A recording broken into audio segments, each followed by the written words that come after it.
Yes, so the Zoom is doing it better than me. But it is recording us rather than you guys. So you don't have to give us any permissions because we are not going to use your visuals or anything. Yeah, later on we'll have a Q&A. So if you are unhappy about speaking and being recorded, your voice, then you can also give your questions or comments on a piece of paper as well. It's possible. So I'll give the mic to Mikołaj, so he will do the official opening on behalf of the student society, and then we'll start. Thank you, Mr. Professor, for the introduction. So, my name is Mikołaj. I'm the president of the political club at our university, Geopolitics. We've heard about it. And today it's my great pleasure to welcome you all here today. It's really a great feeling to see that huge turnout, that huge attendance from your side.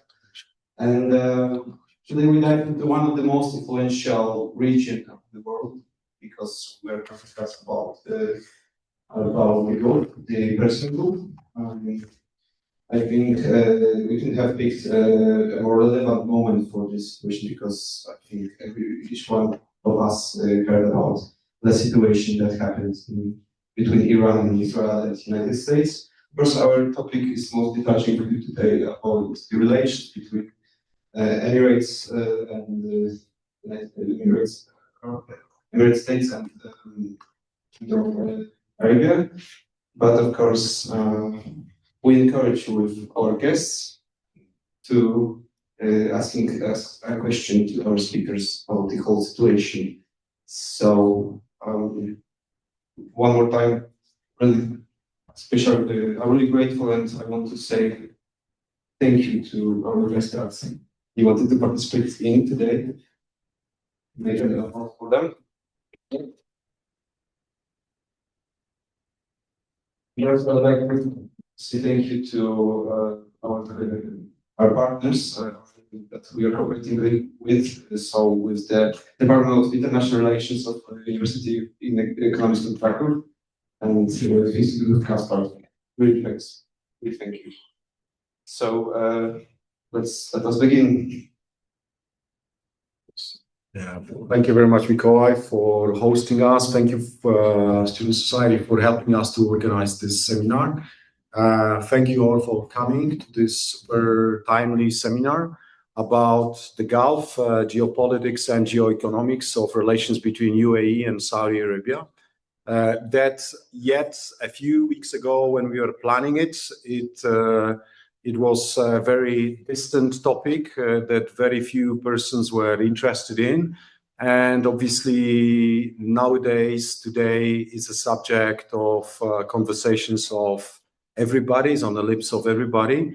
And obviously this is due to the US-Israeli attack on Iran, which started on Saturday morning, just after Professor Anwar arrived to Krakow. He took off actually one of the last planes from Dubai, and luckily he is with us, and this debate can take place. So obviously this debate is super timely due to also Iran's retaliation, which is directly touching the countries of the Gulf, Saudi Arabia, as you know, UAE, Dubai airport was targeted, Bahrain was targeted, oil installations in Qatar, in Saudi Arabia, even Oman. Some other distant countries were targeted, such as Jordan and Cyprus. And this conflict is obviously one of the key topics discussed today. So I'm super happy that student society is so agile and is able to organize this kind of debates even so quickly after this new situation in the region. As we speak, the US and Israeli are carrying out further strikes in Iran and Lebanon, and Trump is speaking about prospective 4 weeks or longer of military operation in the region. And obviously, there are loads of super important questions being asked, which some of them are the question of how long this will last, whether this will be a 12 days war or it will be much longer, taking into account that the head of the state was assassinated, and seeing the retaliation, the scale of the retaliation, we, I guess, are going for much longer war than just 12 years war. And the key questions are how this is going to reshape the security calculus of Gulf states like Saudi Arabia and UAE.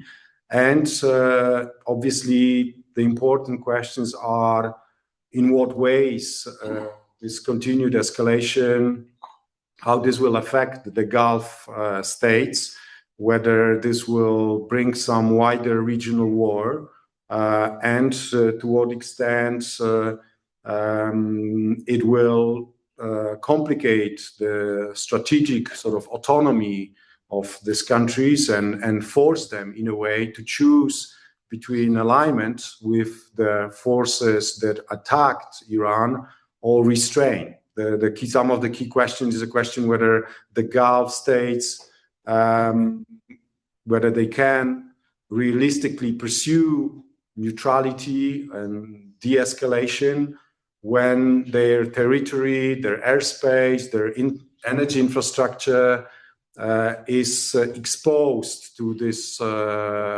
strikes from Iran, and what will be the effects of the spillover. The key question behind this seminar is obviously the growing rift between the UAE and Saudi Arabia, which we've seen over the last years in the places as distant as Libya, Sudan, the Horn of Africa, Somalia, Somaliland, and Yemen, super importantly. And this will be discussed also by our speakers. So we have a great panel of scholars who will be addressing these questions and many other questions, which I have on my list, and I believe you have also in your mind. And let me briefly introduce you the speakers. So one of the persons I've already mentioned is a good friend, Anwar Alam, with whom we've been collaborating for over 15 years. We organized in 2010 a very interesting conference at New Delhi, Jama Mila Islamia, where Professor Anwar Alam was based there at that time.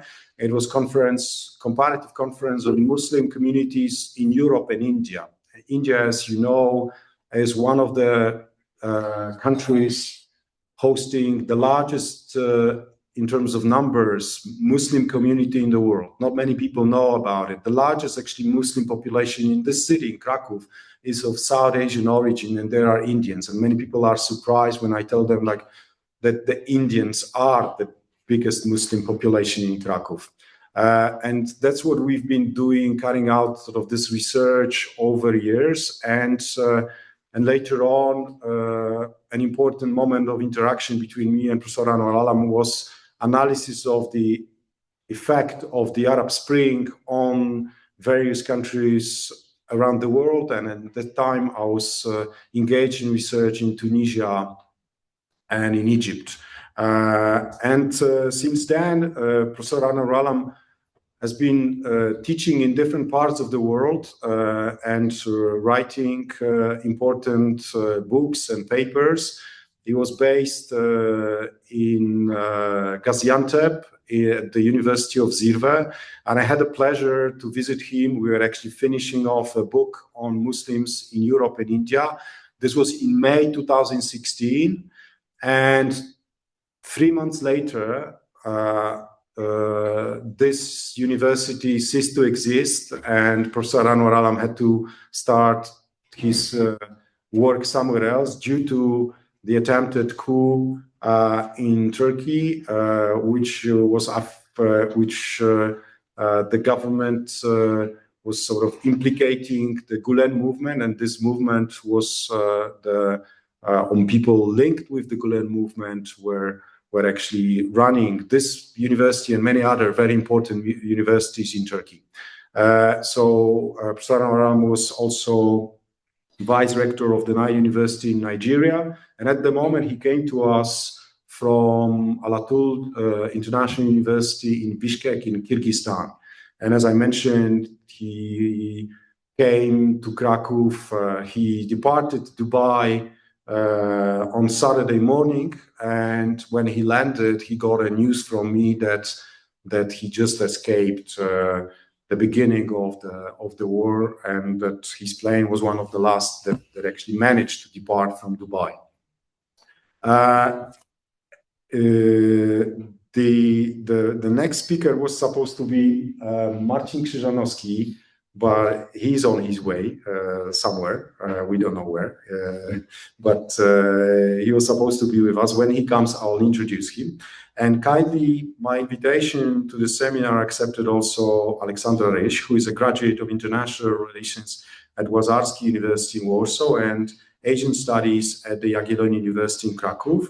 And she's currently a PhD student at the Jagiellonian University, doctoral school in social sciences. And also she's a junior researcher in Harion, which is a think tank in Slovakia. So without further ado, I would like to give the mic now to Anwar to answer some of these opening questions, and then to Aleksandra also to say a few sort of opening lines, and then we'll just open up later on also to you, so as you can ask your questions. Anwar. All right. Thank you, Dr. Konrad. So it's really my pleasure to be here, especially when Dr. Konrad has invited me. And secondly, also I'm very thankful to this Homo Politicus for this kind invitations. And it also has a background. And the background is that it reminds me of my master days, way back 85, 86, when I happened to be the president of Politicus at Jagiellonian University. So the only difference is that you write CUS, we write basically key is a French one we basically use in the pronunciation of the Politicus. Thank you very much for extending this invitation as such. And Dr. Konrad, thank you very much. We had a long association and did good work together as such. So when we were basically discussing about to have a seminar in Krakow on this subject, because there are two basically, as far as the opening line is concerned, I would say that there are two emerging fault lines in the Gulf now. One is that it has really been considered that since the 1979 Islamic Revolution in Iran, till probably this Arab Spring, so it's almost more than 20 years, it is the Saudi and the UAE coalition that somehow provided to the stability to the region as such, not only within the Gulf, but also in the wider MENA region as such. So they were considered this alliance for something very stable as such, But somehow of late, since early 1920s, a crack has really developed between the two alliance partners. And there are deeper reasons for that. And this fault line are very, very important. The second is that there is this American and Israeli attack on Iran, actually. And Iran in turn has attacked many of the GCC countries. So this is the second fault line. And therefore, if you look at the first fault line, what likely to appear is that if there is an emerging conflict between the UAE and the Saudi Arabia, the region is going to be destabilized. And if the Iranians attack the GCC, and because of the war, the region is going to be destabilized. In this context, probably the key question is whether the GCC would be in a position to maintain it as a cohesive body, and to what extent the GCC will be really willing to constrain or restrain themselves from the pouring missiles and the other things. Actually, to what extent the Americans and the Israeli will become flexible to enter into some kind of, I would say, ceasefire agreement as soon as possible. Actually, I think these are probably the key questions. We'll be examining that.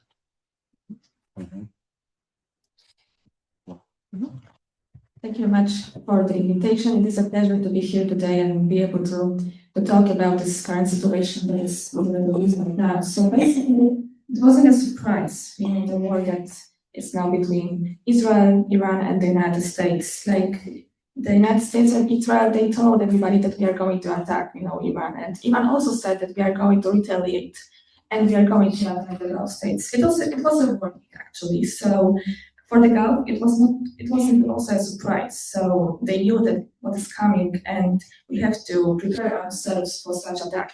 And now, as we can see, there are many questions, like the professor said as well, about the GCC unity, about its conflict, and also how we are going to respond. Whether we are going to retaliate, as Iran will intensify their attacks on each of the Gulf states, or are we going to stay silent or just, stick to the United States and Israel, just, let's say, calm? It's kind of a paradox, but still, we are going to maybe choose this option as well. For the United Arab Emirates and Qatar, it is also a shock because maybe for Qatar, it's not the first time that it was attacked. Last year, we had 2 attacks from Israel and from Iran as well. But for the UAE, it is the first time that it was attacked by Iran.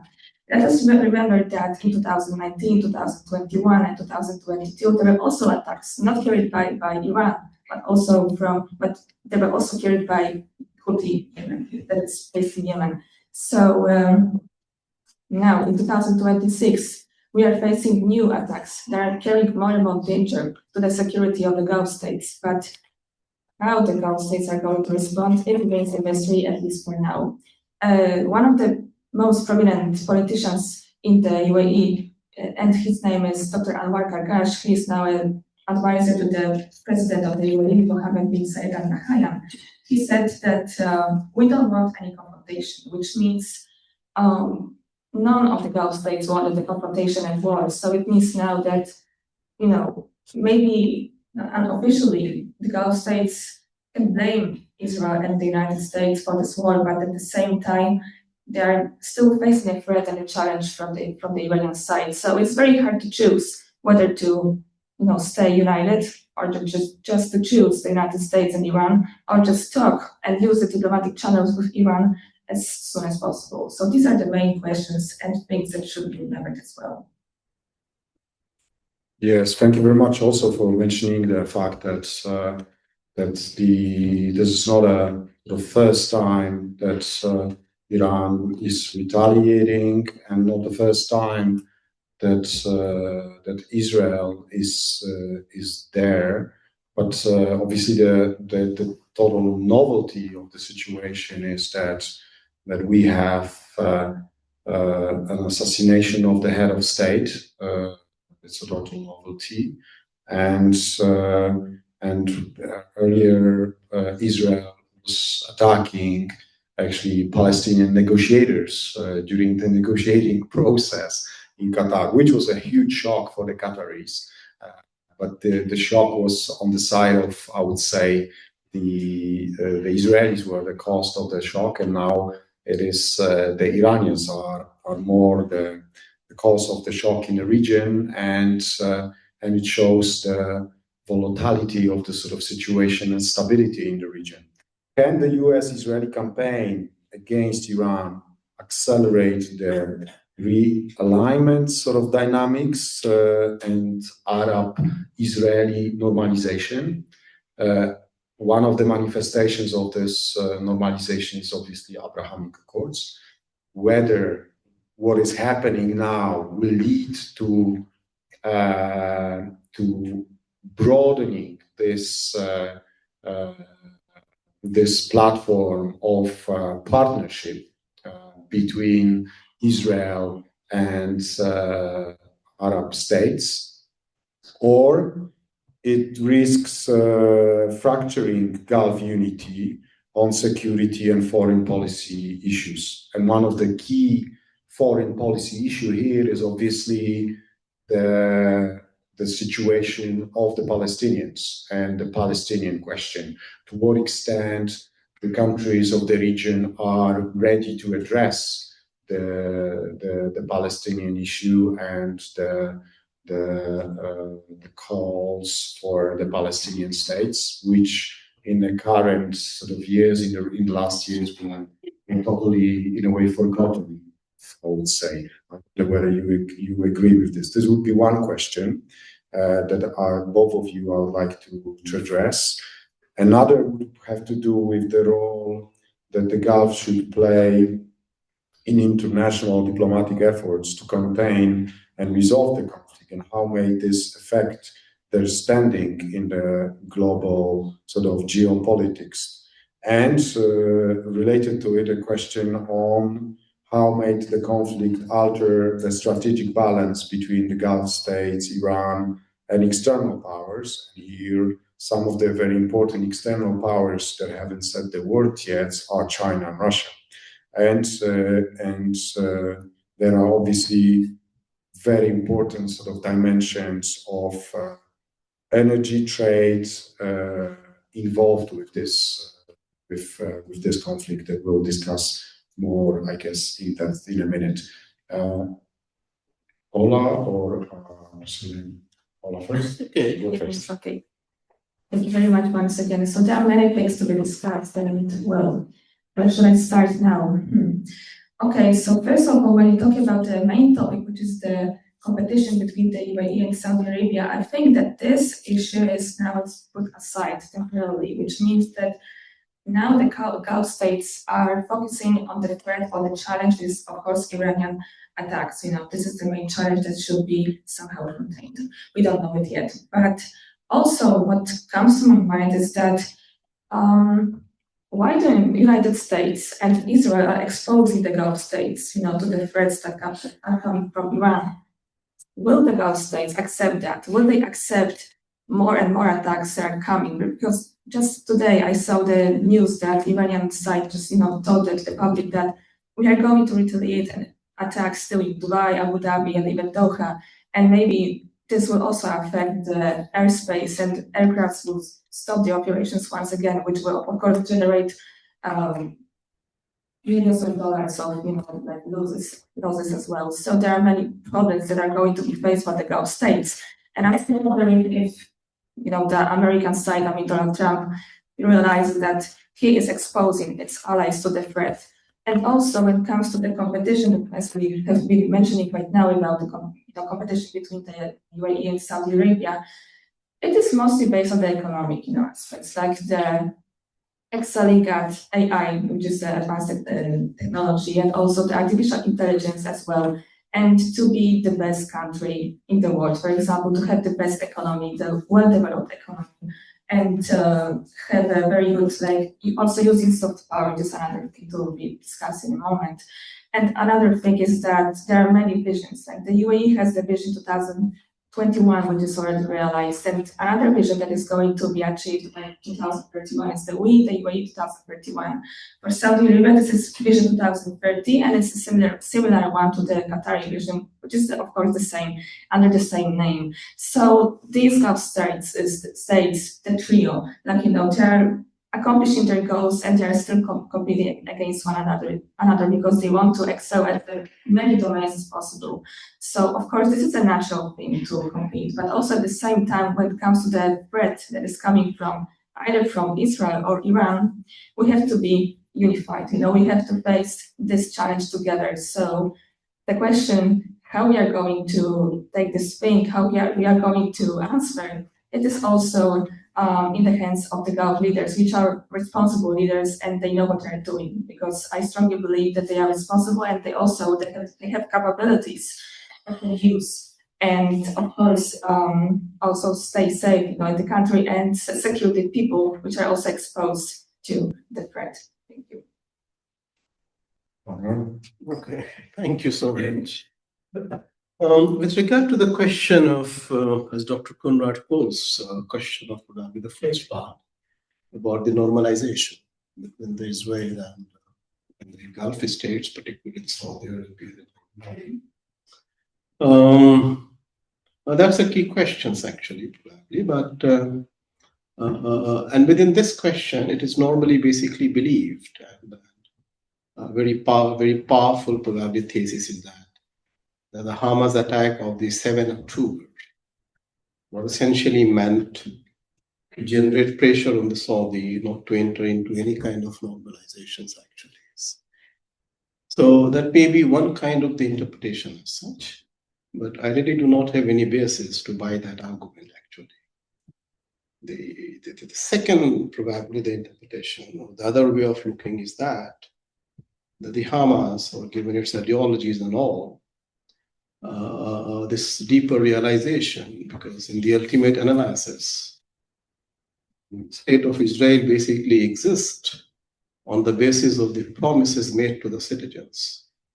So let us create something so spectacular, like, for example, Al-Qaeda, like, for example, parallel to 9/11, that basically creates the kind of the internal insecurities. And if you look at, for example, the Israeli citizen, each of the Israeli citizens are the members of 2, 3, 4 countries. They don't hold only the citizenship of America, Russia, many of the places as such, okay?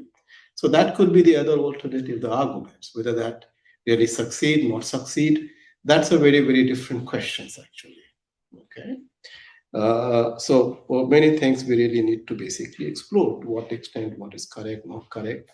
But I believe is that this normalization process, or what is called the Abraham Accord, has an historical roots. And this historical roots is basically connected in the context of the 9/11. The 9/11 has produced 2 effects. One effect, it has really produced a kind of the distrust between America and the Arab elites. Because out of 21 hijackers, 19 were of the Saudi police. It has really tremendously produced the kind of the trust deficit between the 2 countries forever as such. Okay? And secondly is that the debate within the United States of America, or what is probably basically called Western Hemisphere, let America basically reduce its presence worldwide, and especially from the Middle East, or the gradual withdrawal. So it is not merely Trump. It's right from the post 9/11 development has been taking place on this issue, a gradual withdrawal, a disengagement kind of, and that has made the Gulf region, particularly the GCC country, very insecure. That if the America is unwilling or not willing to give the kind of protection or the security of the regime, where they can go actually? Can Chinese provide? Because most of this GCC and the Arab regimes, if there's a one thing they basically fear, they fear the protest of their own citizens. So it's not about the security of the nation. It's about the first and foremost security of the regime. So can the Chinese could be alternative, Indians could be alternative, certainly not. The Israeli could be alternative. And that's where the normalization process began. Just to recall you, and many of you are certainly not born, in the 1970s, if there's a one country that saved the Jordanian and Hashemite kingdom from the Palestinian revolt, it was the Israeli state, nobody else. So the regime knows very well, and given the Israeli security structures, that it knows very well that it will be capable of protecting the regime. The third dimension is that, which is essentially related with the post-Arab Spring development. And in the post-Arab Spring development, whatever has been the causes of this phenomena, the consequence were essentially in terms of the development of Islamism as a political force everywhere as such. Wherever, like in Egypt, in Tunisia, other places, in Libya, the rise of, and that posed a very, very fundamental challenge to the security of the Gulf and the Arab regimes. And therefore, for the United Arab Emirates, and also for the Saudis and the others actually, they would not like to tolerate any kind of the assertion of Islam, particularly the UAE. One thing which makes UAE different from the Saudis and probably the Egyptians and probably the Turkish is their fundamental oppositions to any form of Islamism. Consistently comes what may be actually. And that partly basically explained that when the Israeli state brutally massacres the women and the children, what happened probably in Gaza, then the Arab street this time remained silent. It did not rose. Comes what maybe. So these are probably the historical context that has really emerged. And that's why the normalization, the UAE basically signed, the Bahrain signed, the Morocco signed, the Sudan signed. These four nations basically signed to normalization with the state of Israel. The second part of questions, which was about the second part. Sorry for that. I asked about the international diplomatic efforts to resolve the conflict and how they may affect the locals. Yes. So let's see, for example, is that the fundamental that what is, I really, it is not very clear that what is the American and Israeli invasion of the Iran demands? What is the ultimate goal? It is not very clear what they want actually. Because if we have to believe in the statement of the foreign minister of Oman, and it was the Oman that was the host for the negotiation, what does the Omani foreign minister says? The Omani foreign minister says the Iran accepted every demand that America made. It accepted that we will not go to the threshold of nuclear. We will reduce even uranium, whatever we want. We will not even produce missile or ballistic missiles, whatever you want actually. So this Kosovo, what was the Obama agreement? It was the worst kind of, the Iranian basically agreed because the Iran is very much, given the population, given their economic crisis, the nation is in under economic sanction for almost 40 years, man. It's a very weak economy. What kind of threat it will pose to the globe, I really don't understand. So if that was the case, and if the Oman foreign minister said that the 6th of the March has been decided for the signing of the agreement, and if you have to believe in the interpolitical locators, then the question is that what happened between, like for example, 26th of February and the 6th of, why would you advance? Why will you not wait till the 6th of the March? That was the next date of the negotiation or bilateral negotiation between the two. So we really do not know what was basically the deeper motive behind this attack. Actually, it's still very dark. If the deeper motive is like, for example, the regime change, you do not resolve the international disputes by undermining the regime change actually. And I think that America made a fundamental mistake, or Israeli made a fundamental mistake by this way of understanding that Ayatollah Khamenei is someone like Saddam Hussein, is someone like, for example, the Libyan leader Muhammad Gaddafi, that you attack them and the country disintegrate. Here it will not happen. Not happen because Iran is historically a nation state. It's not dependent on the one person. It's historically a Persian empire and the nation state and the civilizational entity. It has everything planned as such. It has a history of governance as such.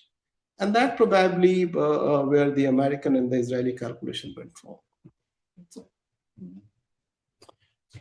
Thank you. Anwar, thank you for bringing up this, one of the very important aspects of the local sort of diversity, which has to do with the perception of political Islam and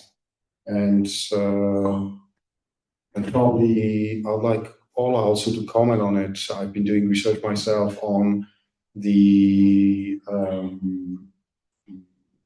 manifestations on the Ikhwan Muslimin and Harakat Nahda movements, which are political Islam movements in Egypt and Tunisia, respectively, and how they have flourished after the Arab Spring, and how they have been also undermined in North Africa, in Egypt and Tunisia. These were my cases, and I could see clear examples of the Gulf money being involved in basically fighting these movements in the region and undermining some elements of democracy. I wonder, how do you square this phenomena in a sense? Like for me, political Islam, these manifestations of political Islam were in a way linked with democratization processes and a better social control of the finances, decreasing corruption rates, increase and other positive sort of aspects. And I wonder, how do you see sort of the role of the Gulf states in these processes in general? Also, more general questions also linked with this: how aligned are Saudi and Emirati threat perceptions regarding political Islamism, regarding Iran, and one of the key aspects is obviously the differences. If you could say something also, how do you see their attitudes and their perception of Israel and its role in the region? Yes, thank you very much. So when it comes to, I'll just speak from the perspective of the UAE officials and how they cope with this threat, I mean, the political Islam. So in the 1970s, 80s, and onwards, so they really accepted the presence of the, let's say, Muslim Brotherhood branch, which is called Al-Islah. And only a few emirates, because there are 7 emirates, and 2 of them, Sharjah and Abu Dhabi, did not accept. I mean, it was more radical, more, let's say, conservative. And their leaders, I mean, Sheikh Zayed Sultan Al Nahyan, the first president of the UAE, he said that he is not going to accept the presence of Al-Islah, but the rest of the emirates, apart from Sharjah as well, they said it's fine because they can educate people and they can just remain because they are not a danger to us. But later on, it changed because there was an increase of Islam movement. I mean, of their activity in the political life as well. And we have to remember that the UAE is not accepting any opposition. So for them, during the Arab Spring, it was a threat, of course. So what they did, they engaged or just organized some sort of a policy that was to eliminate, to eradicate the Al-Islah movement. So they arrested the members of Al-Islah. And in 2014, it was the end of the campaign. So it was like, Al-Islah was no longer present in the UAE, but it was also present in other states. I mean, in Yemen, also in Libya, the Muslim Brotherhood branch, and of course in Egypt as well. So the UAE stood up and decided to engage and take their efforts to fight against the Muslim Brotherhood ideology in Libya as well as Yemen and Egypt as well. So they funded, the opposition in Egypt, and they led to the collapse of the leader of the Muslim Brotherhood, and it was the end of this, let's say, this game that was engaged in the UAE. But when it comes to other Gulf states and Saudi Arabia, actually Saudi Arabia is to some extent accepting Muslim Brotherhood or to political Islam if there is no alternative. So they can say it's okay, because if there is no alternative, we are not going to contest that. When it comes to Qatar, it's a totally different situation. Actually, Qatar was reported to have, supporting Muslim Brotherhood, and they did not oppose to any sort of activity. And one important role here is the role of the religious authorities in Qatar and in the UAE. For example, there's Al-Qaradawi, who is like the proponent of judiciary of revolution. And in the UAE, it is his name, or the scholar of the religious authority, his name is Abdallah al-Bayah. So he is the total opposite of Qaradawi, and he is like proclaiming the jurisprudence of peace. So these two religious authorities, they are trying to impose to some extent different visions of the Middle East with the use of religion as well. So for Al-Qaradawi, it was not a problem to accept, let's say, the political Islam or the UAE. It was non-negotiable. So they opposed, and also they listened to the fatwas of Al-Bayah, and was like a marriage of religion and politics at the same time. So this is like, it's a background of how this movement and how the foreign policy was shaped by the UAE and also in Qatar. Okay.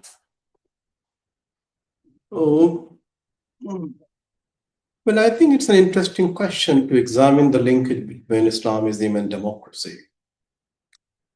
And lots of work has been done. Dr. Konrad himself has done. I have also done some work, and it looks like that the political Islam essentially emerged as a kind of contestation to a kind of really authoritarian regime. It looks like that. But for me, it's not about a political Islam in itself. By the end of the 20th century, you see globally the rise of religious nationalism everywhere. In India, like Hindu nationalism coming in a very big way. Should I really treat the Hindu nationalism as a kind of the democratic force? It will be very difficult for me to understand. And for example, what happened in Sri Lanka, the rise of Sinhala Buddhism and its implications for the Hindu minorities there actually. Or what happened for that matter, a very extreme version of political Islam, which is called Taliban in the context of Afghanistan. Should we really look for that actually? Or what happened, for example, the another version of the Sunni, very extreme in the context of Pakistan. So I understand that, for example, that in the context of the Middle East or the West Asia or the North Africa, political Islam kind of probably provide an alternative towards the secular kind, or there is, for example, discontent with a kind of the secular modality, authoritarianisms. And since they have been basically opposing, and therefore in the context they can basically emerge actually. But what is the alternative model they really provide, which is far more inclusive? Do they really provide a far more inclusive models?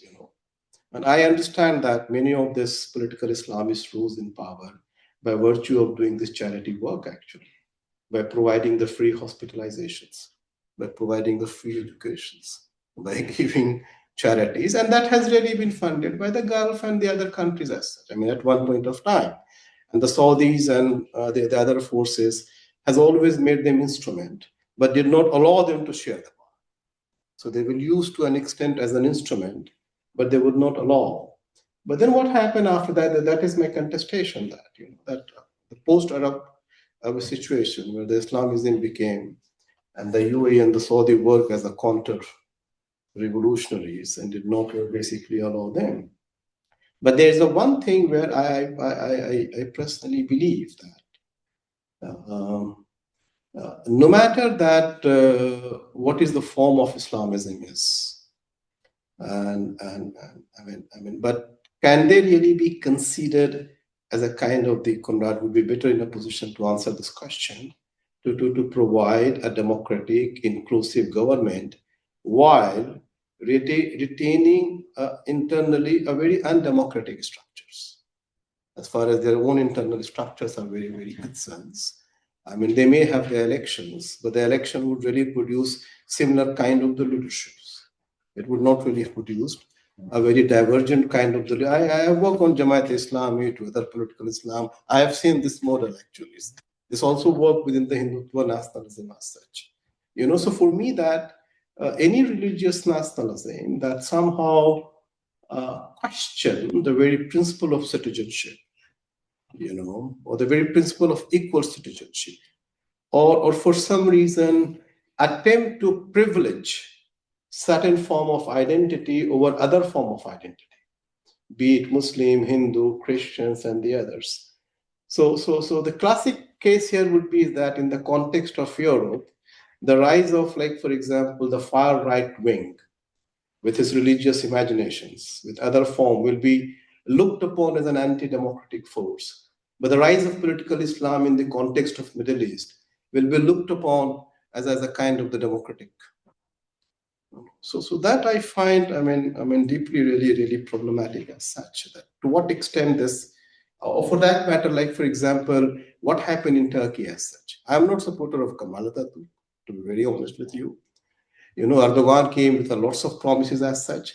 So the same person who is credited to bring democracy, the same person also brought absolute authoritarianism. Yeah.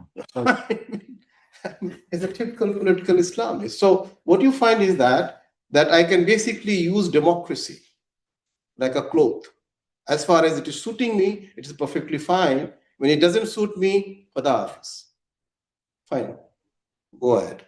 Let me have my own power as such. So I'm deeply, I believe is that we need to, look at this issue of phrase. To an extent, Islamism or political Islam has been in opposition. It is really looked upon having a democratic content. That's for sure that I agree with you, because there's no other forces that has really challenged authoritarianism as that. But once, like, they have succeeded in coming to power, like, for example, a very brief period of the Muslim Brotherhood in Egypt, actually, in fact. You find many of the things that it contradict the principle of equality, it contradict many of the democratic principles as such, or whether for that matter, you have worked on Tunisia. I'm on Egypt. No, even on Tunisia, you have worked. Yeah. I remember that. What happened, for example, the key Muslim Brotherhood's opposition to Gaddafi? Libya ultimately disintegrated. Or what happened, many of the Muslim Brotherhood and other radical organization in the context of Syria as such. What it is that you could not really provide the alternative, actually. So that's my position. Well, talking about Syria, the Islamist president who is shaking hands with Putin and doing many other things. I don't think by definition. My question is very simple. Should we really consider that Islamist president, Sharar, who happened to be the UN designated terrorist, as someone who represents democracy? Yeah, but it's coming from the political Islam tradition. Exactly, but on the other hand, neither of you answered my questions about the undermining of democratization processes in the region by the Gulf states. And this is what we are, I think, here in Europe in general, a little bit sort of blinded. And we do not see a lot of efforts by the Gulf states in undermining democratic processes. And I think that by far the Sheikh Rashid Ghannouchi is more inclusive than the current president of Tunisia.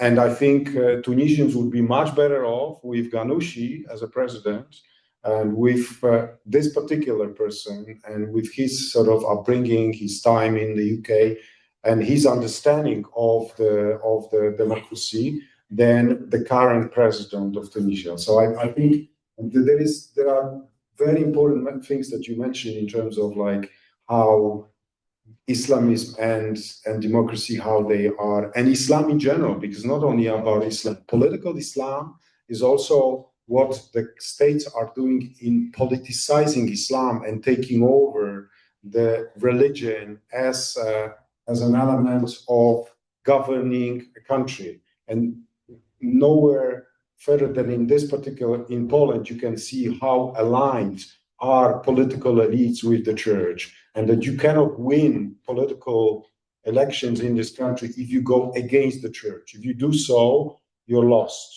There's no chances you will fight. So even a super secular president of this city was going to church, although he said that he doesn't believe. I'm talking now about Michalski, but our earlier president, who was frequenting the church because he knew that he needs to do it, because he is a president in Krakow, which is a conservative city. So it's basically this sort of alignments which we have to take into account. But I was mentioning the role of the Gulf in wider regions, and I also wanted to ask you, because both of you, about how do you see their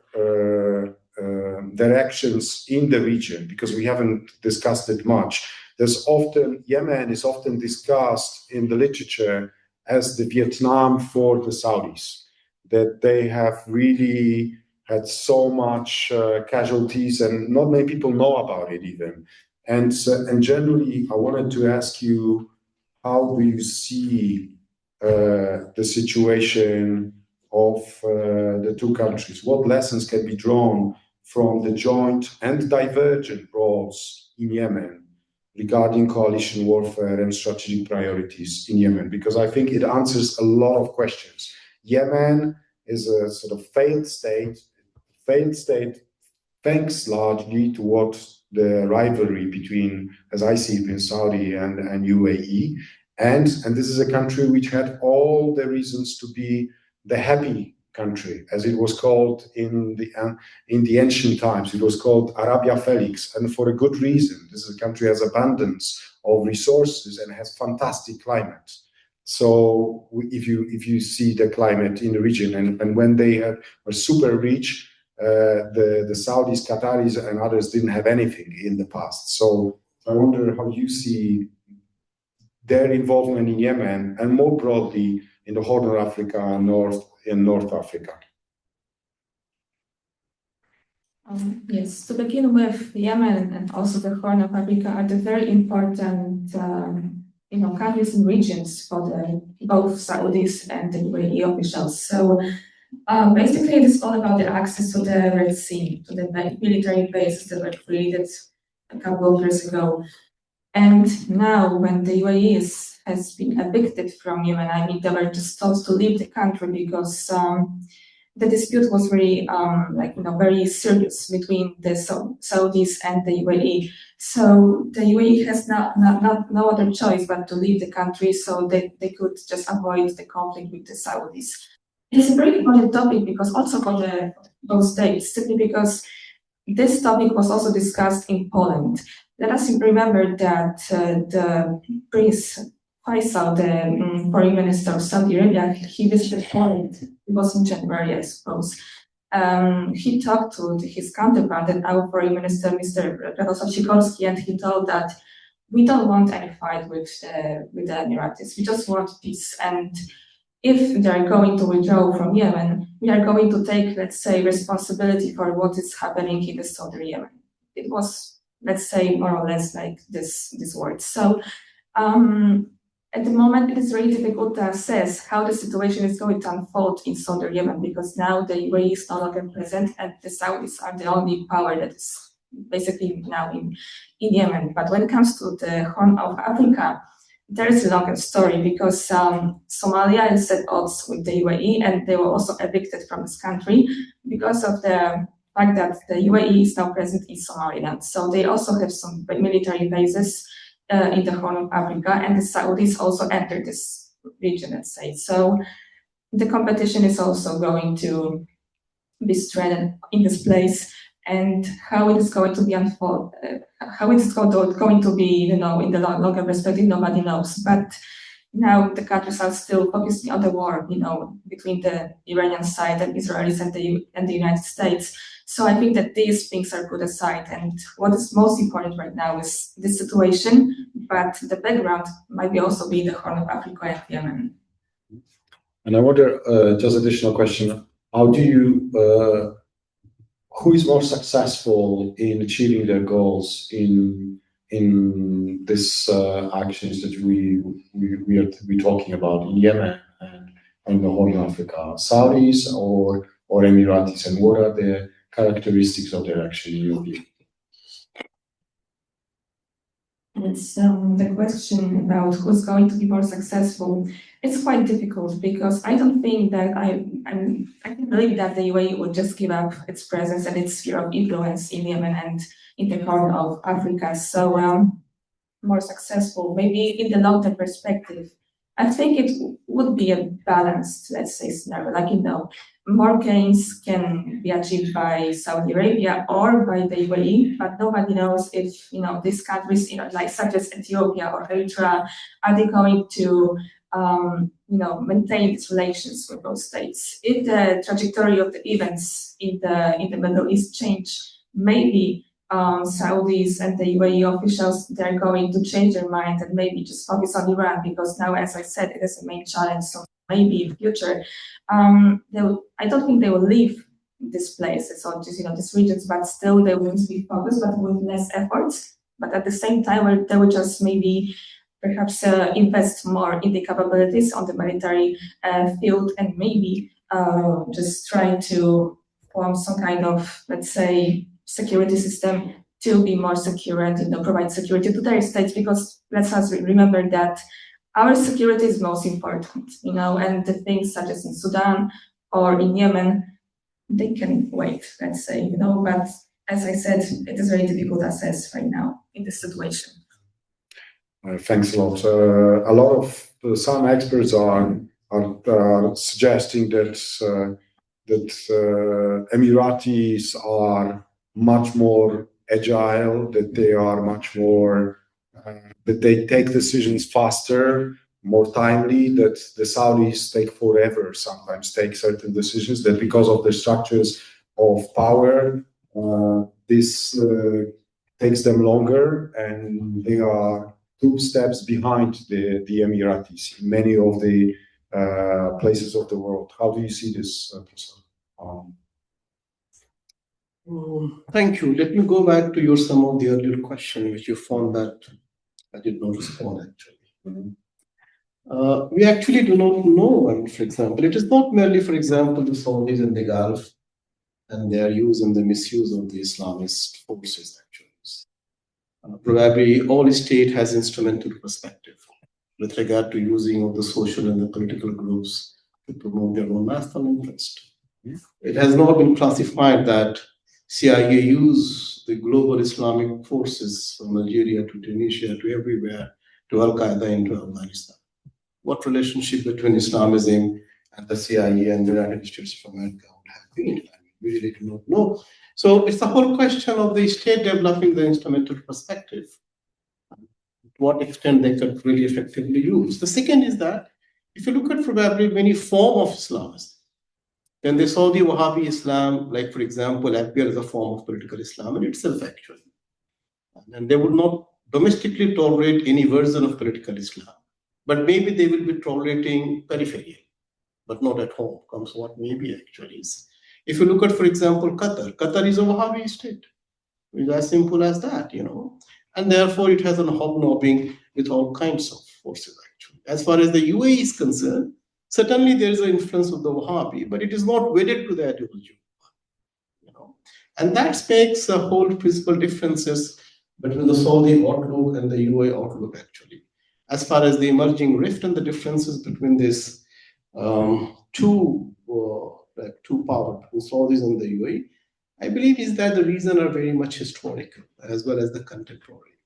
Historical in the sense is that all these small countries today, whether UAE, Bahrain, Qatar, or all these small countries, since the 1970s, they have developed their own identity. They have become very powerful.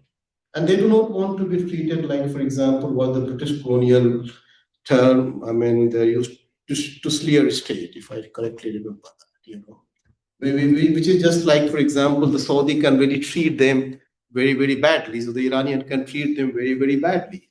But today, for example, Emiratis and the Qataris and the others, they have the huge economic influence globally as such within the United States. Also, they have a huge stake in many multinationals. So there are no more countries with a small, which can be treated. So that's the one clash that basically emerged. Now, with regard to Yemen, actually, I think Yemen is very, very crucial for the Saudis. And the Saudis really would not like to any kind of divisions within Yemen. They would like to have a central government. And everybody knows the Saudi has a special national security interest invested in Yemen, not for the first time, but it is right from the Nasser days, actually. In the 60s, like, for example, when there was the Arab Cold War between the Nasser Egypt and the Saudi Arabia, and that led to the like divisions between the Yemen, the North Yemen and the Southern Yemen, since that days, actually, you know. And therefore, when the Saudis were basically faced with the challenges of the Houthis and this and that, there was the UAE and the Saudi operation together as such. But then, slowly and gradually, the differences basically emerged on the question of Islamism in the Yemen, actually. And in 2019, the Yemen withdrew almost 80 to 85% of its forces. And there were reasons. One of the reasons is that there were growing criticisms of the human rights violations in the Yemen. And beyond that, the second most important is that the huge casualties for the military forces. They're not used to fight, you know, and they mostly come from the poor families. So those poor families within the UAE basically generated the pressures. You are not sending the sons and the daughters of the rich family to fight into the Yemen. It's all the poorer Emiratis are going, actually. And that became a serious matter, more than human rights. And they basically withdraw as such.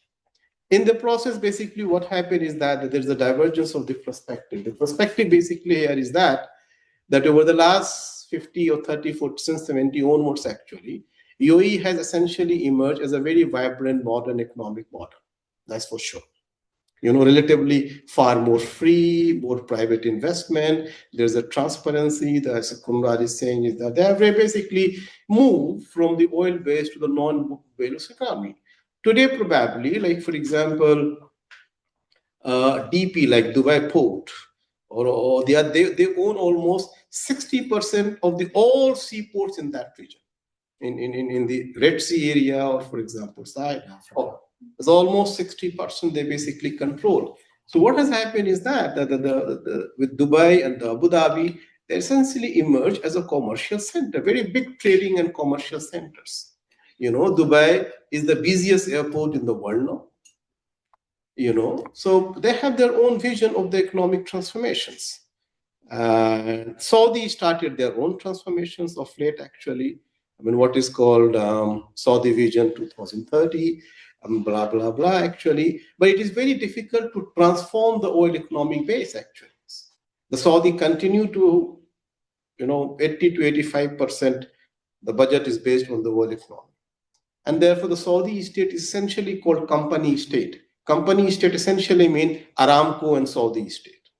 And this Aramco and Saudi is not even listed on the New York, what you call the exchange, I mean, the currency exchange and others. It's nowhere, it is basically, so nobody knows, you know, how the money is basically distributed between the Aramco, which is the largest company as far as the oil is concerned, and the Saudi one. It's totally non-transparent as such.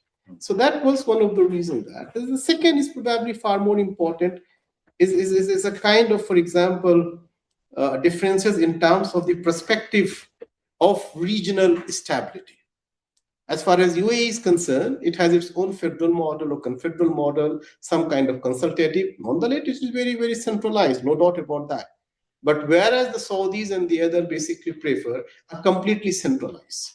Now, what you find interestingly, Konrad mentioned, is that in the context of, for example, Sudan, or Rapid Action Force, or the Haftar in Libya, or for that matter, STC in the Yemen, actually, the fundamental differences here is that these forces are primarily, I mean, there's no doubt about that, but very brutal. They have committed the ethnic genocide, and that must be condemned. It's not a question of any kind of sympathy or any kind of glorifications as such, but this tribal and the Fudji and the other kind of identity, they are die-hard anti-Islamist. And UAE understanding is that if you look at, for example, the Middle East and the North Africa, the geography is dotted with many kinds of the tribes, with many kinds of the kins. And UAE fundamentally believe that the excessive kind of centralization has produced far more like alienation, that like what happened in Afghanistan. Like, for example, what happened in Syria, like, for example, what happened in Libya, total centralization, and then it produced alienation at the periphery level, actually. And therefore, to a large extent, if power is being distributed among different social and political groups, the governance becomes much more easy, actually. Whereas Saudi Arabia or Turkey or, for example, Egypt, they essentially believe is that the Middle Eastern countries must be governed only through the strong centralized center. So that's the differences of the perspective, and I think that is something very vital. I am not saying is that the UAE basically champion democracy. I am not saying UAE champion human rights. I am not saying all these things. But UAE basically believe a decentralized model of the regional stability, where the Saudi basically believe a centralized model of the regional stabilities. And UAE also believes that there must be freedom of sea, maritime security, whereas Saudi basically believe is that somehow the UAE model has chipped badly the Saudi Arabia. That is why the Saudi Arabia in 2021 came out with a law. And the law said that those companies who wants a contract in the government contracts, they will have to move their headquarters to Saudi Arabia by 2024. And that happened. More than 600 companies that was based in Dubai moved their headquarters to Saudi Arabia. Because if you want a government contracts, which is trillions of dollars actually, but somehow that has not affected the Dubai economy as such. But that was the move essentially to undermine Dubai and the UAE economic model. So there are simmering differences. That's all I wanted to. You want to add something here? Yes, if I can. Yes, actually, the UAE was a role model for the Saudis. Yes, Mohammed bin Salman used to say that Mohammed bin Zayed Al Nahyan is a role model for me, so we are going to follow this kind of economic model for us in Saudi Arabia. So yeah, I totally agree with that. Also, I think we should talk about the artificial intelligence and the competition in this field, because in January, there were two countries that signed Pax Silica, which is the American initiative to, let's say, form an ecosystem of technological states that are going to develop in this field and provide some kind of security in this economic sector as well. So Qatar and the UAE are included in this policy. Meanwhile, Saudi Arabia is still following this path and probably is going to sign this Pax Silica declaration, but nobody knows when. In November 2025, Mohammed bin Salman, he went on an official trip to the United States, and he also discussed this matter with Donald Trump. And he is also going to develop similar policy, I think, regarding the artificial intelligence and to be a part of a semiconductor, this supply chain, which is going to be secured when facing China, and it's also a rivalry with the United States. So it might also be an additional factor that is adding fuel to the fire regarding the competition, not only between the Saudis and the Emiratis, but also with Qatar. So yes, technology is also important here, and it is also going to strengthen the economies. But to what extent, nobody knows as well. So this is what I wanted to add in this field as well. Thank you very much. Thank you. I think it's more or less time to open up for you guys to ask no questions. So please raise your hands to ask a question or start preparing for it. And while you are thinking about the questions you want to ask the speakers, I'll also take the last opportunity to ask some. We are at the Krakow University of Economics. I'm not economist, but obviously this ongoing war has a very important economic aspect. We are not seeing it yet, but most probably this may be very difficult times for the Gulf and more broadly even for the world. Yeah. If I'm not sure whether this will be that as drastic as 1970s and sort of petrol crisis that changed loads of things, including migration patterns and started a huge sort of outflow of migrants and also reunification of families in Western Europe, and really large changes in Western Europe. We didn't feel it that much in communist Poland because we are aligned with a lot of Arab states at that time. But in Western Europe, it was really a big shock. So I wonder, how do you see that?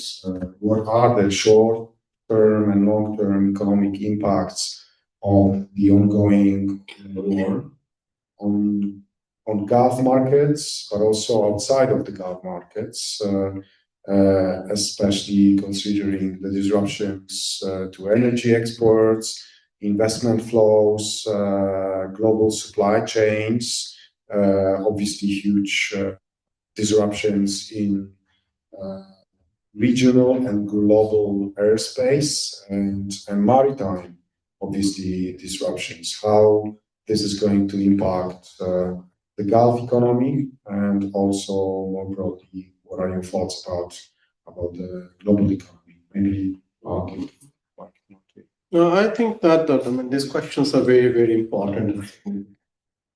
The first thing that really comes to my mind is that this American bases, whether in Bahrain or Kuwait or for that matter UAE, closer to Saudi Arabia, somehow being considered as providing security and stability to the Gulf. Now that myth has basically broken by the Iranian attack.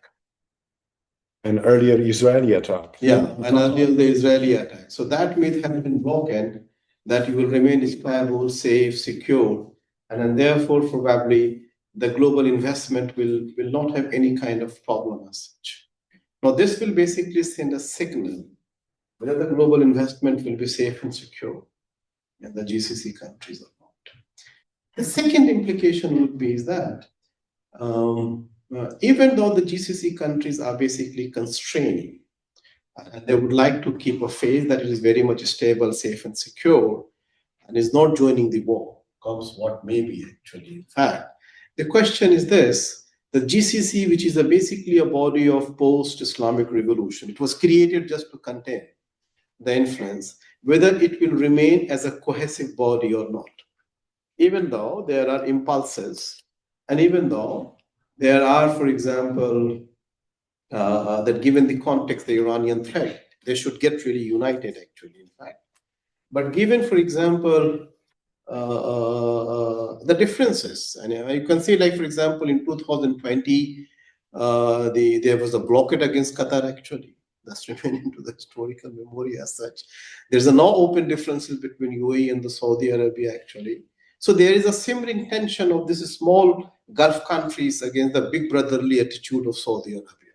I mean, these countries like GCC, this is like a sandwich between Iran and Saudi Arabia. This isn't a small sandwich. They were really, really insecure.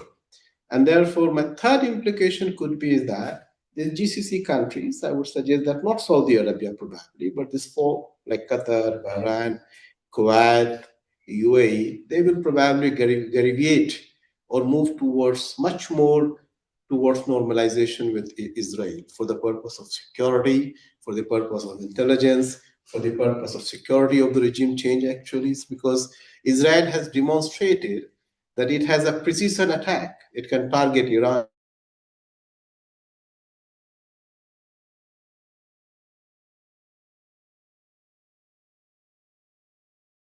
Target in Qatar, it has target that it has Chinese, it cannot expect from America, it cannot expect gravitate towards much more towards the Israeli as such. The last I would like to say is that given, for example, the strategic location where the GCC countries or the MENA region is that, there are 3-4 choke points actually. The Gulf of Oman is there, the Strait of Hormuz is there, and as per the report is available, more than 700 ships, commercial ships, and the oil tankers, they're already into the waiting as such. And therefore, as a result, if they're waiting to cross and pass, waiting for the normalizations, the transportation cost will go up. The delay, it will disrupt the supply and the change actually. And considering that the globalization connects everywhere, so no matter where you are, one crisis in the region, that to hub of the economic affairs, it is capable of touching everywhere. becomes what may be actually. So scenario from that point of view, economic scenario, and it is much more disadvantageous for the UAE and the GCC, which somehow basically promoted a kind of the image. And the image is that whatever happened to the globe, we will remain, I mean, this geography remains safe and secure. So that has been questioned today. But there is a paradox in what you've said, namely that on the one hand, you said, rightly so, I believe, that the region which was globally perceived as more or less sort of secure, stable, and perceived itself as such, is not this place any longer. Yeah. And but the paradox is that you said that they are going to increase the possibility of increasing the security would be by aligning with Israel. Yeah. And Israel has shown that it has no limits. It's a country without borders in some sense. It's starting any war anywhere in the world they want. Yeah.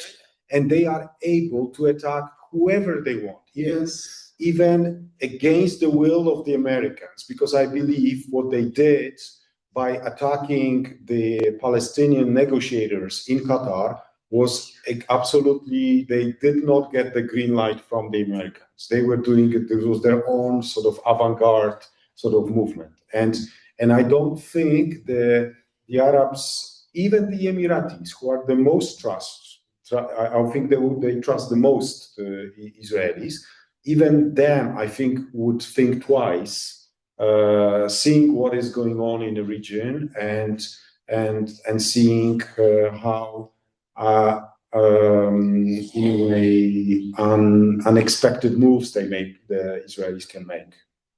So I think the only thing I can say that UAE has basically recalled its ambassador from Israel in this context. The UAE has recalled its ambassador from Israel, also from Iran. But to what extent UAE will go, I'm not very sure, because in that part of the world, what matters is really not the security of people. What matters is not the security of nation. What matters is the security of regime. So that's where. Yes, actually, like this is the, let's say, notion of trust. How can we trust our allies when we are being exposed to the threat or the challenge, which is, of course, now Iran? Also, the legitimacy of the people, in the Emirates, in Qatar and Saudi Arabia. It is also very important to remember that we have to keep our country safe just because our people trust us enough to say that we are still feeling secure because we are being defended, by our authorities. So this is also very crucial when it comes to the security. And also, speaking of the economic impact, I think that there are many fields that are being affected. First of all, the tourism. Also, as I said, let's say cooperation in the region. With Iran, it's impossible to cooperate, at least for now. And there is a lot of work to be done by the authorities in Saudi Arabia and Qatar, and also in the Gulf states in general, to go back on a track with Iran and regain this, let's say, some of trust between the states. Let us remember that yesterday or 2 days ago, the UAE has withdrawn its ambassador from Iran and also closed its embassy. So now they are not talking anymore. So maybe we don't know how much time it will take to, let's say, to talk again to the Iranians and to restart, our relationship. But it will take quite some time to gain this trust. And also for the Saudis, I don't think that they're going to cut ties with Iran simply because there's China that has broken the deal in 2023. So the Chinese, they will not allow either Saudis or Iranian side to cut the ties and, just, let's say, end this chapter of good relations between the states. And going back to what I said about the economy, tourism, also aviation, there are many losses, when it comes to the aircrafts and also the aviation diplomacy, which is another thing that should be discussed. But the microphone is not working, so yeah, we can talk about without the microphone. Can you hear me actually? Yes? Okay, so yeah, the tourism and also aviation. And probably the closure of the Strait of Hormuz. This is another issue that should be resolved as soon as possible. Yes, because Iran is still like threatening the Gulf states that they will close the Strait of Hormuz, and it means that the ships that are going through the canal or the strait, they are going to stop, and as a consequence, the oil and gas supplies are going to be not distributed to the Asian markets, to China, to Japan, to South Korea, or the Southeast Asian states as well, and these are the very important markets for the Gulf states. So this issue is imminent, and the Gulf authorities should be now working together to resolve it as soon as possible, because without diplomacy, there's not going to be any further way to end this conflict. And I think that the trio that I mentioned at the very beginning, which is Qatar, Saudi Arabia, and the United Arab Emirates, they should all use their channels of communication, with the Israeli side and also Iranian side, to come to the one table and talk. Even with the United States, where it is still saying that we are going to attack Iran, no, this is our region, and we should take this matter into our hands and resolve it as soon as possible. And just to complete your sentences. So if so happen, then the most affected country will be India, China, South Korea, and Japan. Because they have almost 70 to 80% of the oil and gas import from this region as such. And Indonesia as well. Indonesia.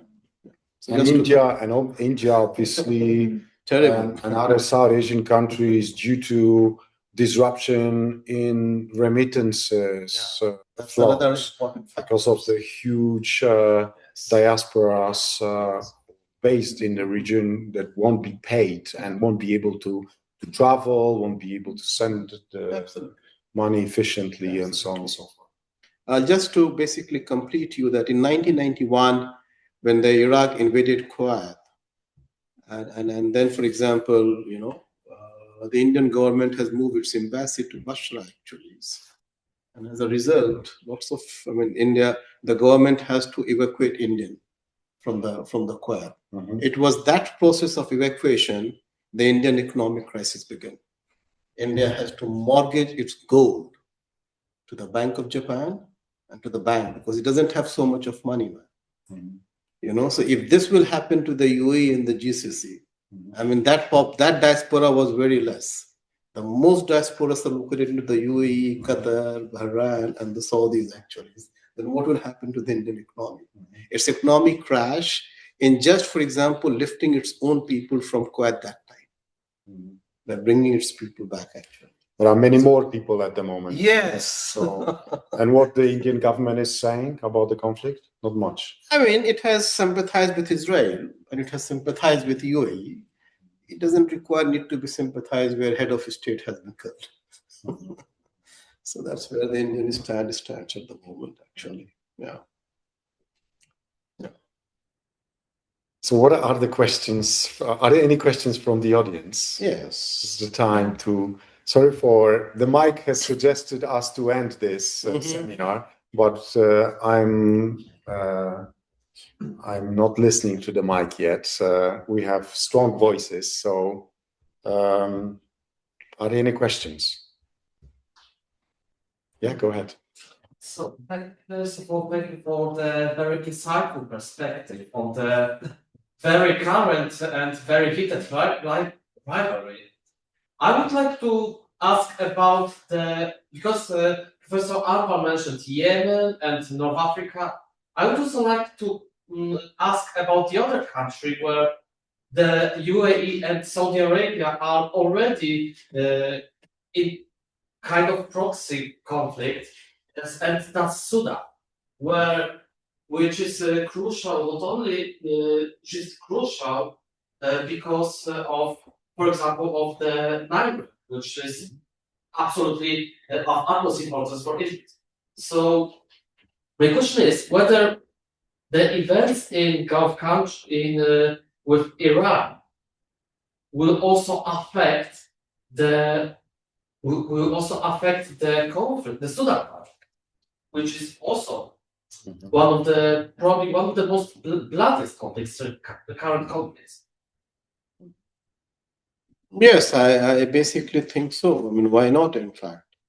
So if you look at, for example, this Sudan, it is already internally split between the Al-Burhan government, and the what is called this rapid RSF, rapid support base, related to Hamdani actually, which is considered to be backed by the UAE actually, and Al Burhan is supposed to be backed by the Saudis actually. In fact, so that's where the proxy war. But then Al Burhan is also backed by Turkey.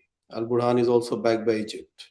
Al Burhan is also backed by Iranian actually. Okay, so that's very much play into Sudan, and Sudan is on the on the geography of the Red Sea actually. It's very, very crucial. And then the wire, Sudan, you go to Africa. That's where the entire, but UAE principal position is, again, I would basically retreat once again as such, that if you look at, for example, the genealogy of the Al Burhan, as a military commander in general, he himself has risen under the leadership of Omar al-Bashir, the Sudanese dictators, and hand in glove with the Muslim Brotherhood there. And it was the Umar al-Bashir who basically hosted Osama bin Laden. When Osama bin Laden was stripped of his citizenship in Saudi Arabia, it basically moves and left in Khartoum and in Sudan. And therefore, UAE has basically a very serious problem with cooperating with Al Burhan, not because, UAE still has probably the largest share into the Sudanese bank, despite having a troublesome problem with the Al Burhan government as such. There's no doubt about that. But since it is wedded to some kind of ideology of the Muslim Brotherhood, UAE has some problem. Similarly, for example, in the context of the Yemen, the point of the conflict was that development of, it is like, for example, I don't know how much you know, you probably will be knowing that it is called Presidential Leadership Council in Yemen, which was basically established by Saudi Arabia in 1922 as internationally recognized government in Yemen, actually. And then by 2023-24, there was the development of a Muslim Brotherhood of kind of the organization within this PLC, actually, where the UAE has a serious problem as such. And therefore, UAE basically refused to cooperate, and it refused to coordination. STC did not cooperate. And therefore, even, for example, the Houthis reach up to what is called Hardami region, what is called Hardama, to the south of the Yemen, which is very strategically located as such. It is only changes in that structure that UAE and STC and the Saudi actually push back the Houthis as such. So all this basically explain is that there is a fundamental conflict between UAE and the Saudi Arabia. Saudi Arabia really do not mind if you're running the Islamic government, Muslim Brotherhood government, other kinds of government far off in Pakistan or Taliban, or for that matter in Algeria, or for that matter, it doesn't matter to me. But you shouldn't be domestically available. For UAE, because of its closer strategic relationship with Israel or the United States of America, it considers Islamist or political Islam as a form of terrorism that must be opposed globally, comes what may be actually. So that's the principal position of UAE. And therefore, you will find that the UAE has really pumped money into the UN counter-terrorism programs. It has the largest funding program running in the UN counter-terrorism program. So that could be what, that's okay. So that's partially I would like to answer your question. Basically, but Sudan is basically key. Why Sudan is basically key is that it is essentially on the global humanitarian crisis. Sudan has also been the site of the global humanitarian crisis when it got divided between the South Sudan and the Sudan. And again, this kind of civil strife, the ethnic conflicts, the kind of the ethnic genocide perpetuated both by the Al Burhan as well as RSF. Both. So it is not that the so-called, for example, the UAE supported RSF are very clean on this issue. Why RSF basically matters is that because it has an access to gold or some other mines, and UAE has an interest in collecting as much as gold, actually. Globally, everybody is collecting gold. So that's where the UAE basically interest comes very hard, actually. Yes. The mic has returned, so there's a chance for another question. If there is any from the audience, this is time to ask. I would like to ask Ola how she sees the prospective influences of the ongoing war in the Gulf on our own war just behind our border. Namely, what do you see as prospective influences of the war in Iran on the war in Ukraine? And there's a question there, yeah? Okay. Yes. So comparing this war to the war in Ukraine, of course, it can affect, yes, to some extent, because now Vladimir Putin, the president of Russia, he might use it as a factor to somehow to fuel this war and take it as an advantage, to his position, that we can also gain some benefits from this war. So there are many similarities and also many probabilities that still this will affect this war as well. But we, as our nation, Poland, Polish people, should be afraid of that. I think that Poland should pay a really huge attention to this conflict in the Gulf, in the Middle East, because our businesses might be affected. And this is one of the most biggest threats when it comes to the cooperation and this conflict in the Middle East and the effect on the Polish businesses as well. So this is the first thing. And also now our cooperation with Saudi Arabia, with Qatar and the United Arab Emirates has been facilitated. And also, our government is traveling to the Gulf states and signing new business agreements, so that this is also under a threat. So we should pay attention to this, how this conflict in the Gulf is going to unfold. One thing that I want to mention is that just before our conversation, the debate, Donald Trump has said that we are no longer accepting time, and Iran is not going to discuss this matter. I mean this war, because we are not giving time to Iranian people, to the Iranian authorities. So I think that the United States and Israel are going to attack Iran once again. And it will also negatively affect the Gulf states as well. And my question from the very beginning, and the issue I have just mentioned before, at the beginning of our conversation, is that how long the Gulf states are going to accept this situation? Are they going to take this, without any, let's say, response to the United States and Israel, or are they going to actually respond and join the war? It is also a very important question, and I'm looking forward to the events that are going to unfold in the next couple of days. Thank you very much. I'm taking the mic to you, and for me, I'm mostly anxious and worried about the fact that this war will pay the attention of the world from what is going on, the atrocities, the Russian atrocities in Ukraine, and their sort of crowding offensive to a different part of the world, first of all, politically and economically.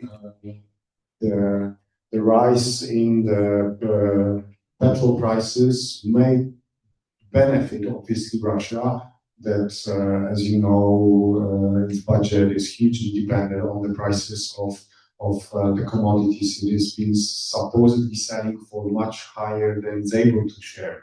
Konrad, India has stopped buying oil from Russia. Pardon? India has stopped buying oil from Russia. Yeah, this is a good thing, and the Ukraine that the Europeans are really going after the shadow fleet. These are the good signs. But if there will be a demand for cheaper petrol and gas, obviously Russia will be there to offer. So these are only two. There are many other indications which I see, but there's no time for that. Time for question. The last one. Thank you very much for the opportunity. Just a question. I would like to ask you about economic impact of the conflict in Europe. Do you believe that there might be a fuel crisis which attacks we will also feel, or do you think that fuel prices will skyrocket in the next weeks, months? Thanks. So the question was about the impact of the conflict on Europe, and in particular about the economic aspect of it and fuel. Especially for the prices. Yes, I think that it already happened yesterday that the oil prices have soared, so we can see the first effect of the ongoing war.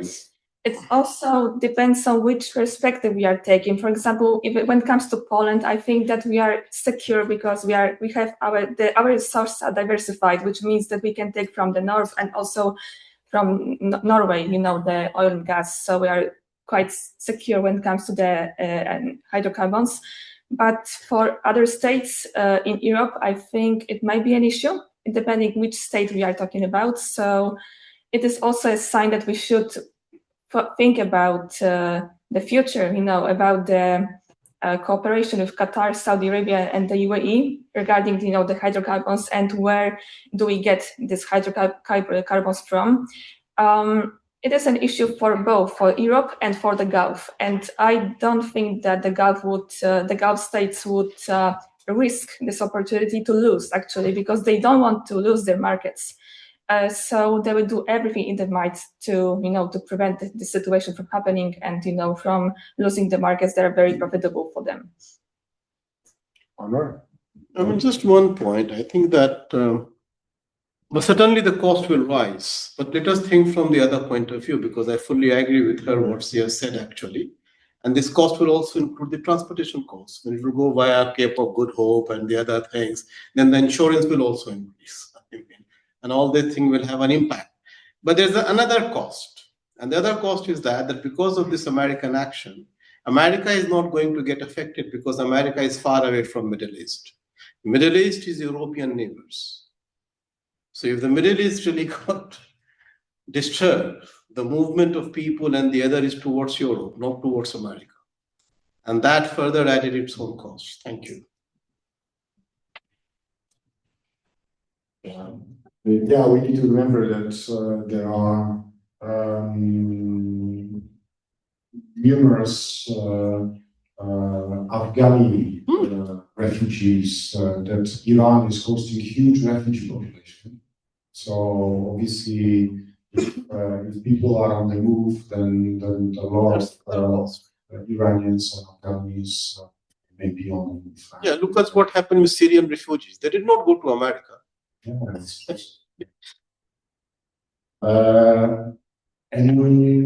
other question? Yes, that's what I thought. Thank you, Konrad. So first of all, thank you for the three of you for bringing to us this complexity of the situation that we've got in our hands right now. Also to bring to our attention that there's no such thing as a monolithic construction within the Gulf Cooperation Council. What I'm thinking right now actually is, I was quite surprised by the whole thing, although it was hanging somewhere there in the air. I mean, the attack, Israeli and American attack on Iran, simply because it is totally contradictory to what is being written in the recent documents, strategy documents of the United States. So when we read the recent defense strategy, or the works of the guy who actually authored the defense strategy, Elbridge Colby, the strategy of denial, it says that basically there are three areas of geopolitical interest for the United States. That is the Americas, was the donor doctrine, then it is the Western Pacific, so China, basically, and the first island chain. And then the third is Europe.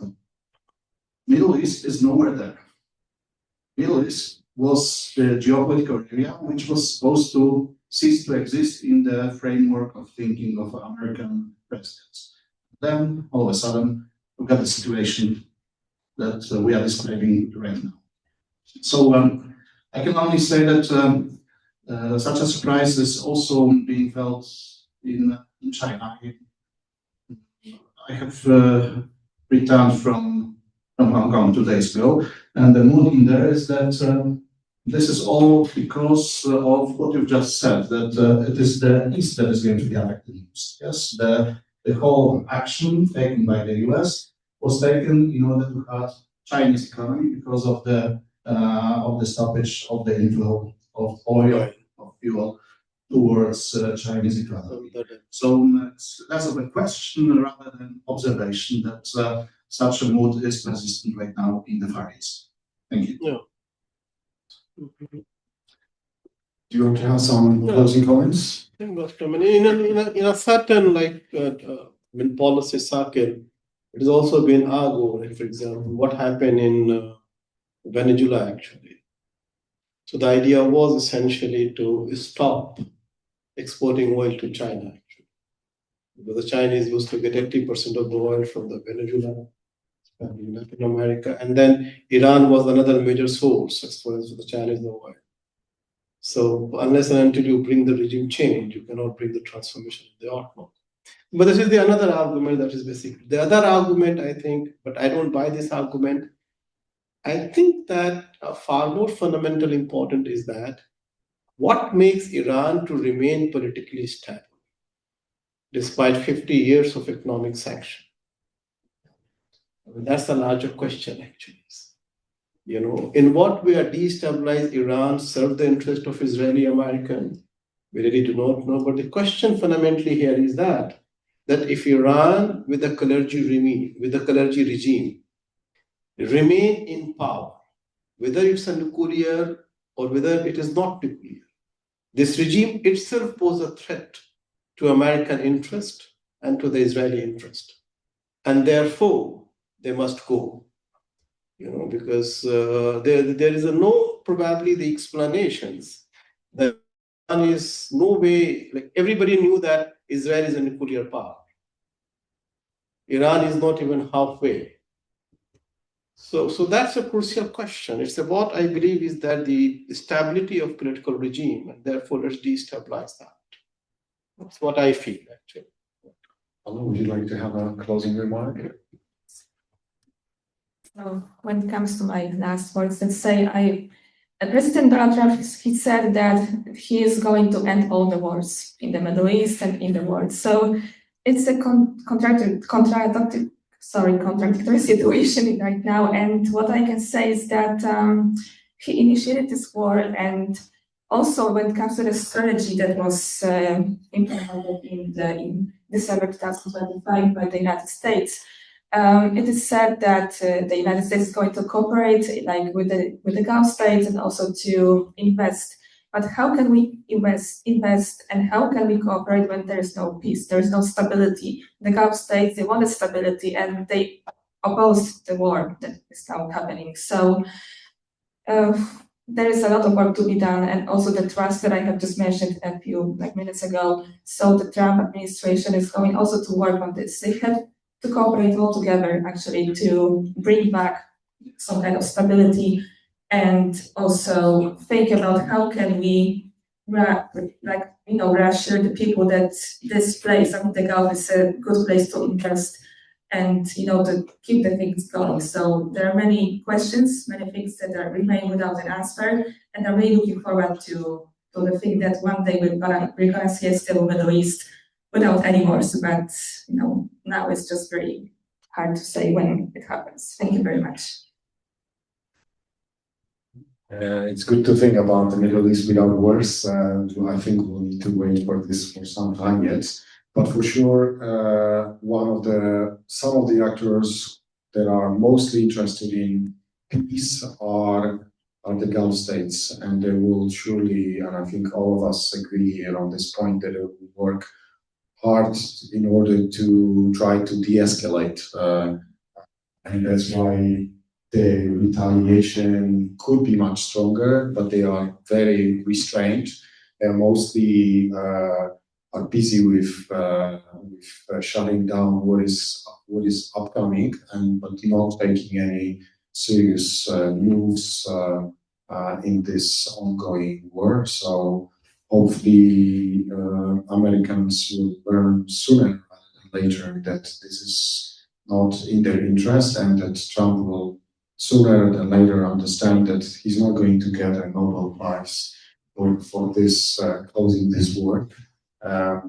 Thank you very much for being with us today, for taking part in this seminar debate. Professor Anwar Alam for making all the way from Bishkek, flying to us, Ola for coming and joining the debate, and for all the questions from the audience, and for being here. Thanks a lot. Thank you.